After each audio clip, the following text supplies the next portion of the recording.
happens when you realize the battle for your child's well-being isn't just happening on the other side of the world, but right inside your own home? In this powerful conversation, I sit down with Sammy Tagget to pull back the curtain on the real origin story behind the Bad Mom podcast and Project Grit.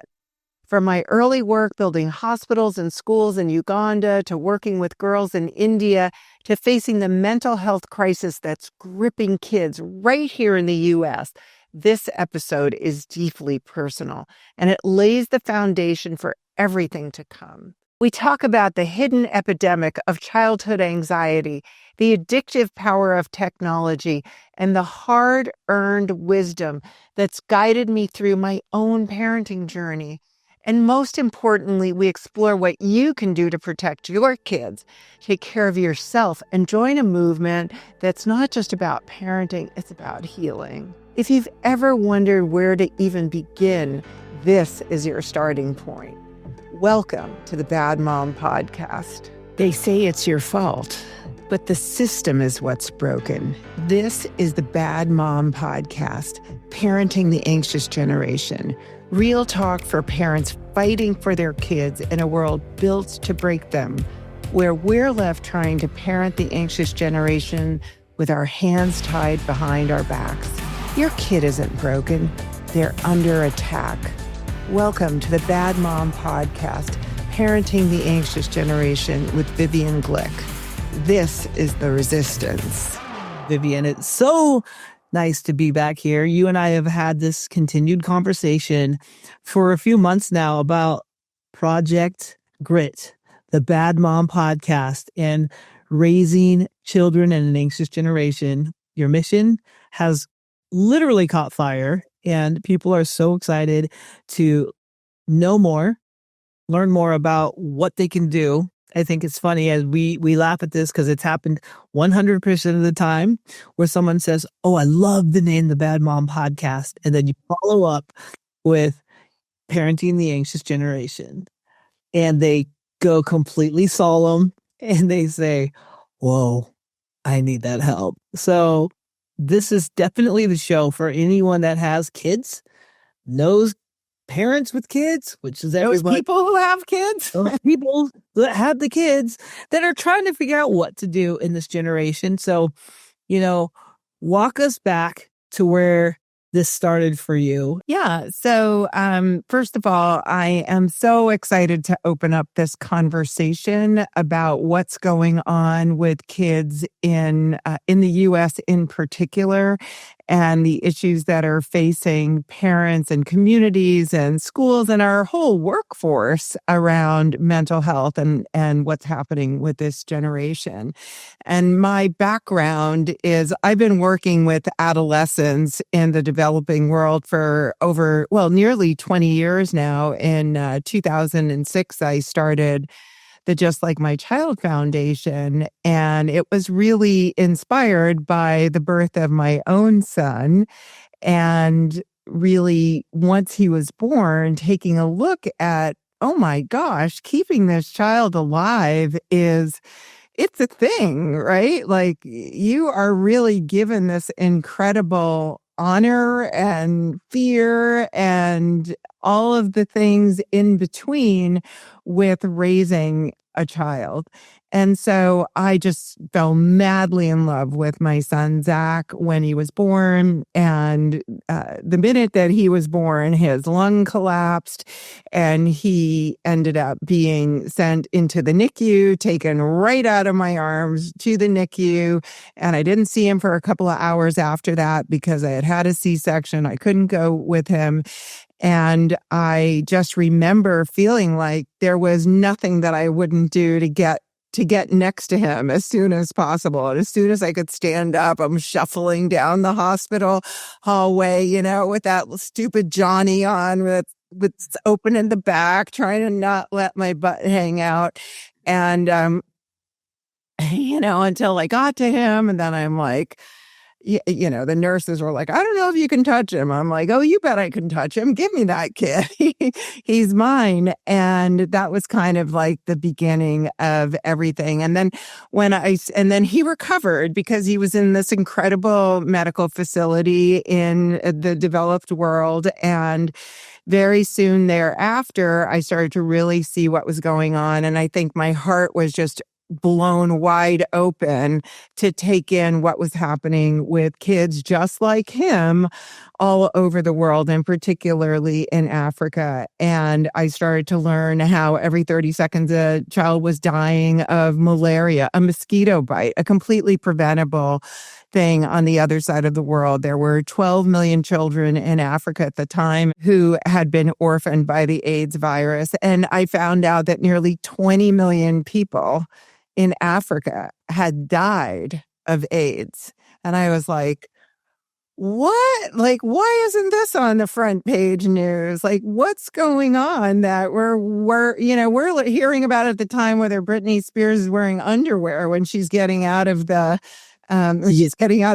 limousine or whatever. And I just was really my whole consciousness was raised to the issues of kids around the world. And sort of concurrently, as I was learning all of this, I had a couple of back-to-back miscarriages.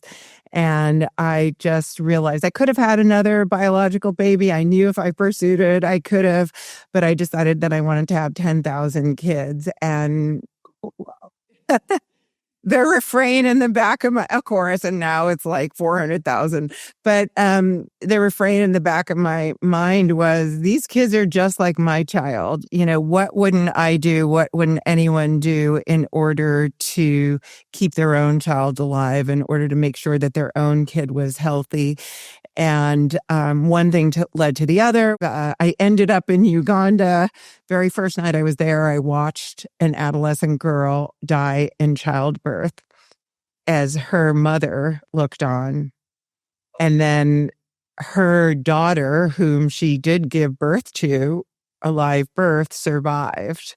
And so it ended up being this microcosm of a macrocosm that I was exposed to, having had this invitation to go to this little clinic in the middle of nowhere in Uganda, which was kind of just something I put out to the universe and then got an invitation for.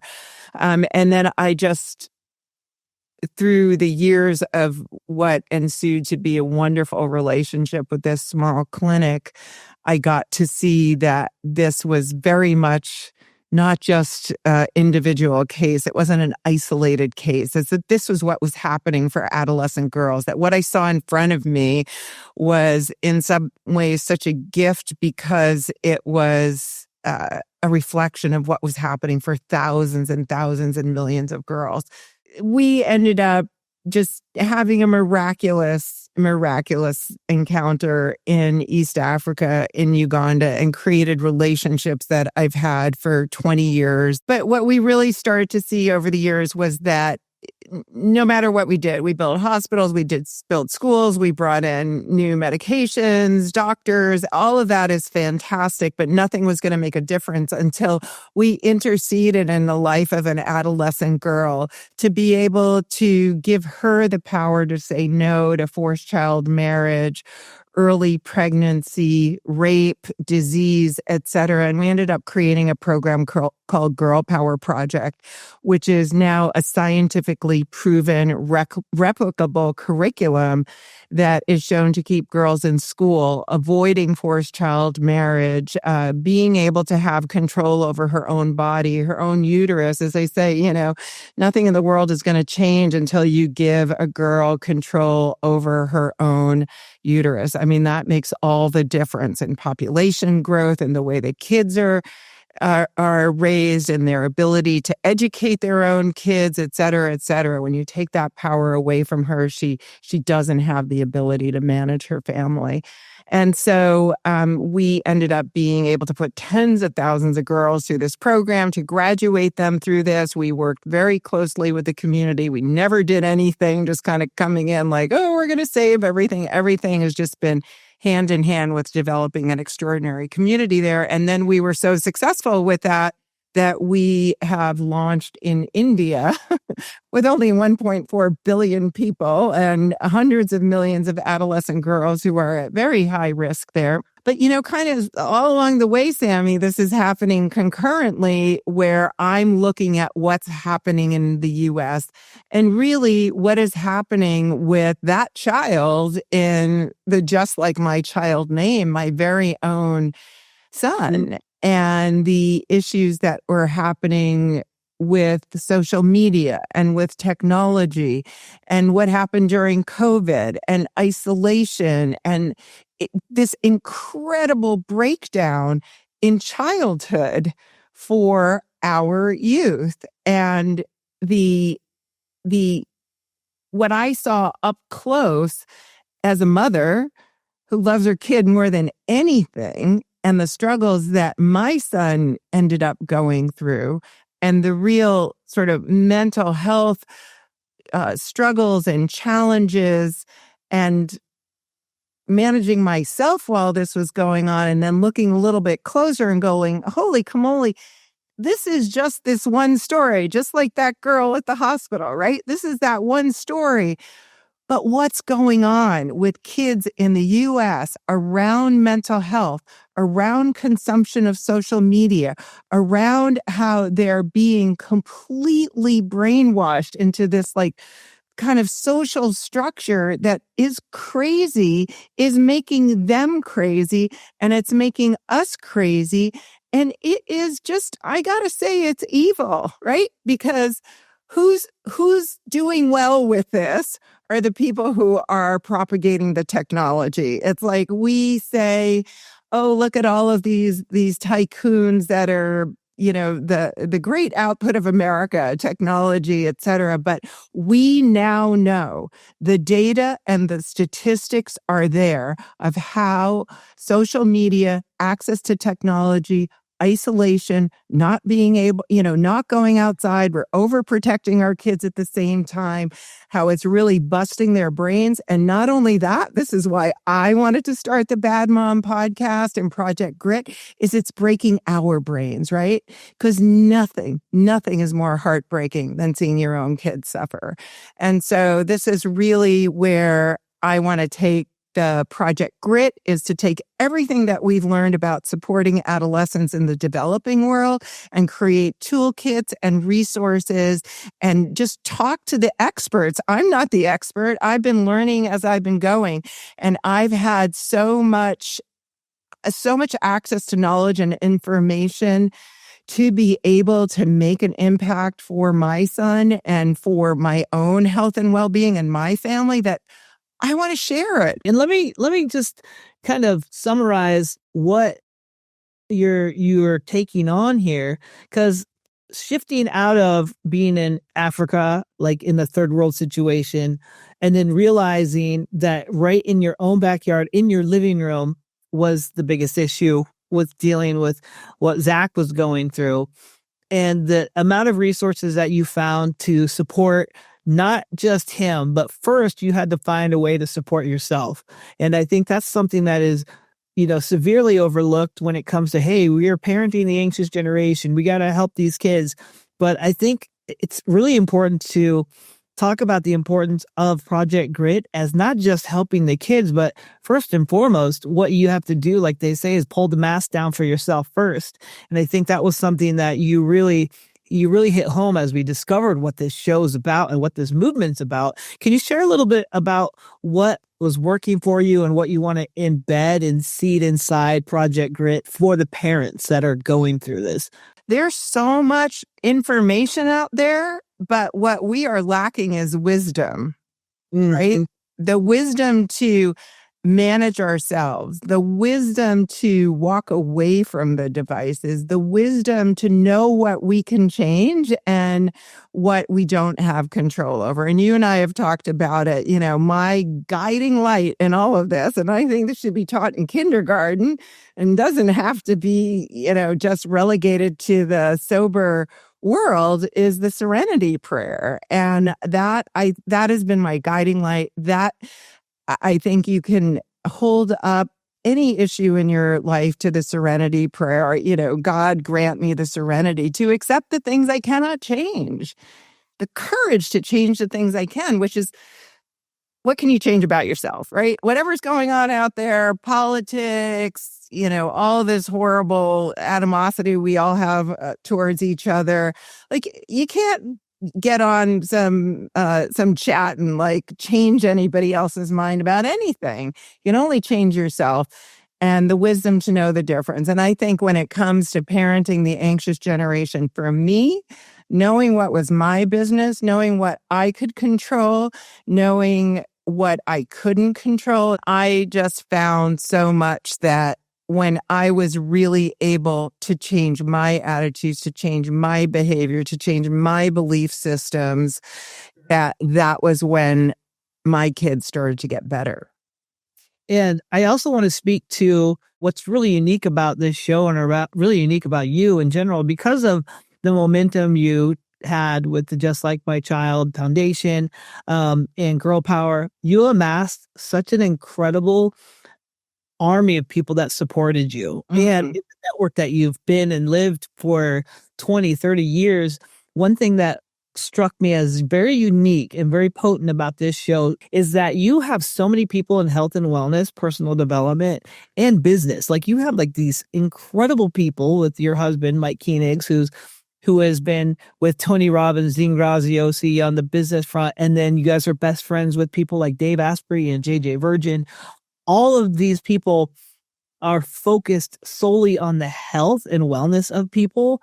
And you're bringing in some of the conversations and resources from people that know what's happening neurologically, chemically, spiritually with us when we get attacked by these unsolicited devices that's only job is to get our attention. So what are you excited about pulling from that? Because that was some stuff that you really used to maintain and keep yourself sane through all this crazy. Yeah. So the things that I know that we're going to cover with the Grit Kit under Project Grit, and all of this is going to be through Just Like My Child Foundation and the Bad Mom podcast, is, number one, what is really going on with the mental health crisis with kids due to technology, social media, overexposure. Sure.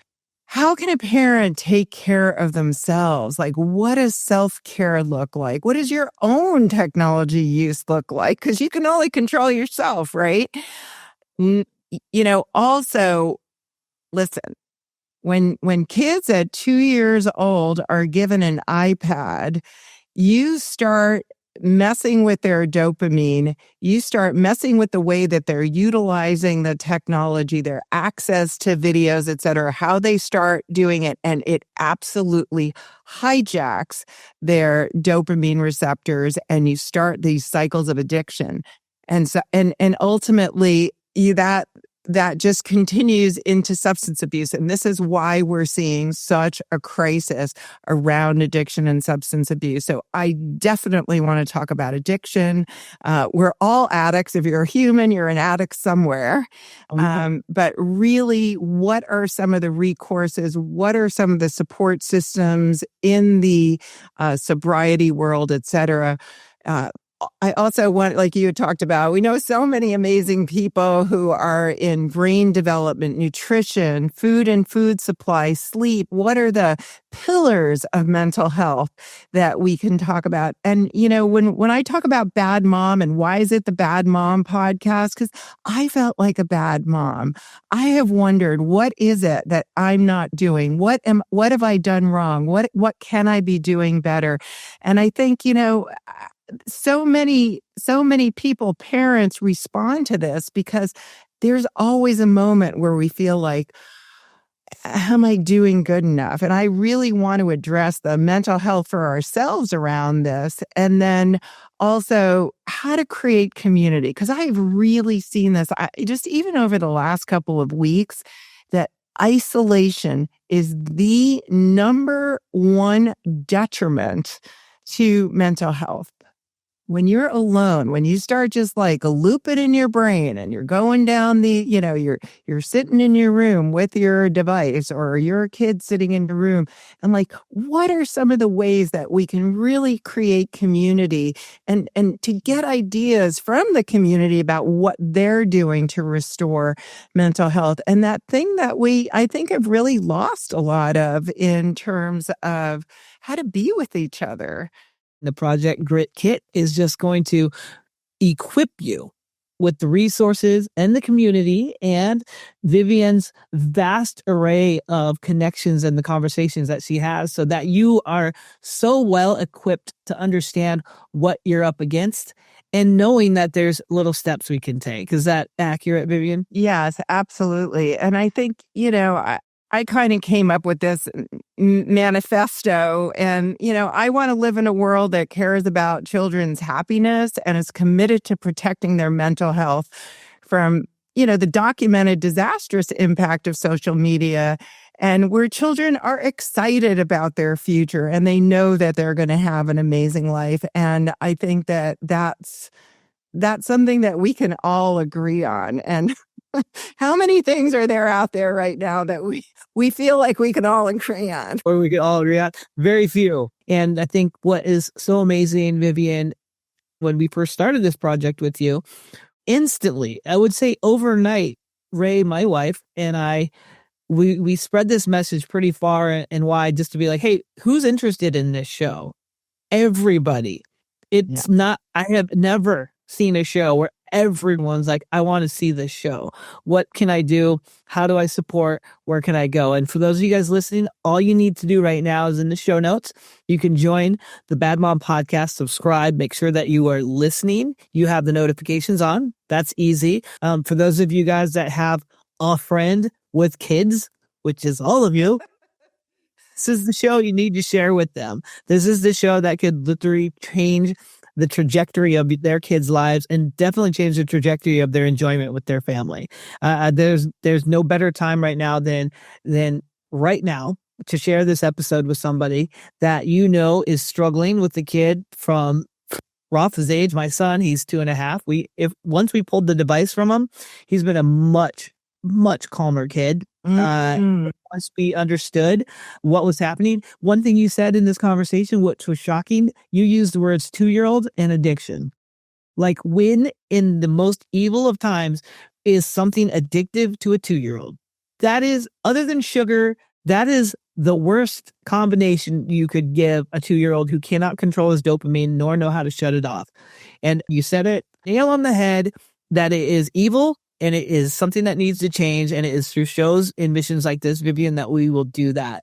I'm so excited to create and build this community and to, just include everyone who has a question about what is going on and how to take better care of themselves, what resources are there. And, I think this is all about a mindset and a commitment to change the trajectory of what's been just foisted on us.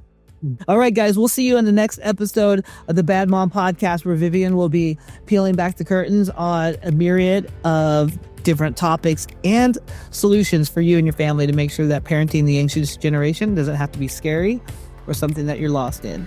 Till then, we'll talk to you guys soon. You're not a bad mom. You're not a bad parent. You're a badass in a broken system. Keep fighting. We've got your back. This is the unlearning. This is the undoing. This is the uprising. Bad parents unite because they'd rather you stay silent.